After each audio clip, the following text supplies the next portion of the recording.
Welcome to this fourth video on Angela Maxwell's Walking the World collection for Cards, the Universe and Everything.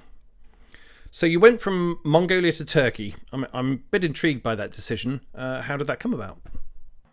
Well, basically, I know with these cards, we kind of like did our best to highlight some of the really special countries. And one of the things was that I couldn't actually get a visa to travel through Russia.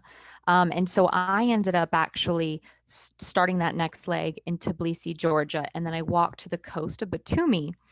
And basically, I knew then I'm going to skirt along the Black Sea and I'm going to make my way to Istanbul. And that's really, as we all know, is the doorway, the gateway into Europe.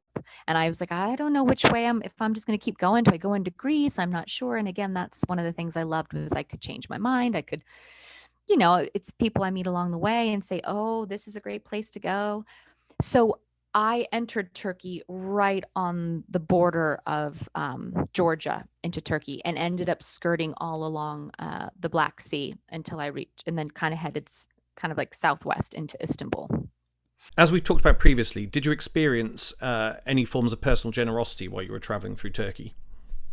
Well, there's one time in particular that really stood out to me. So again, as I said, a lot of the countries there would be people who would want to share their home or some time, and there was one time I was coming up over a ridge, and there was a little bit of a smaller village there, and there was a bus stop um, where there must have been about 10 different vendors, meaning these were local farmers, mostly women, who just had a bushel or two of apples, figs, plums, lemons, and you could just tell like this might have been a stretch where maybe people from different like bigger villages would go through so they would buy from them, but they didn't have much, a bushel or two of fruit.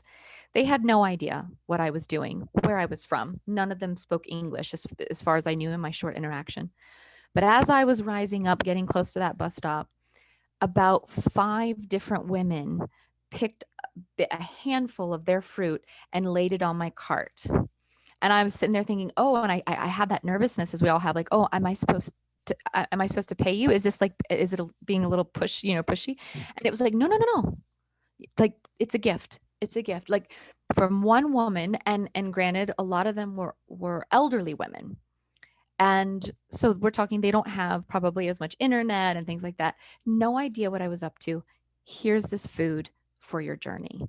So again, I think it comes back to like that cultural piece. They see someone who obviously, I guess, looks like I needed some food. I was pretty thin at that point. It was summertime. It was really hot. And they just loaded my cart with all this fresh fruit. I was constantly being invited in to have tea, passing strangers, when they're in their homes or in little cafes, and it was always come and sit and have some tea. But yeah, the warmth and the kindness was just absolutely beautiful. So while you were traveling, you had a sign basically explaining what you were up to.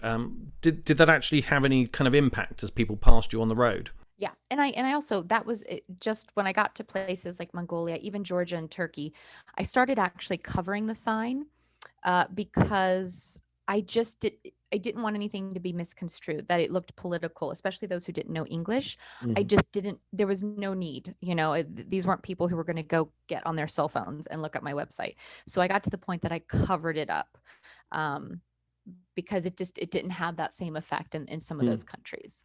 Thank you very much, Angela. That ends our brief chat on Walking Turkey, the collection for Cards, the Universe and Everything. Tune in for the next stop, Italy.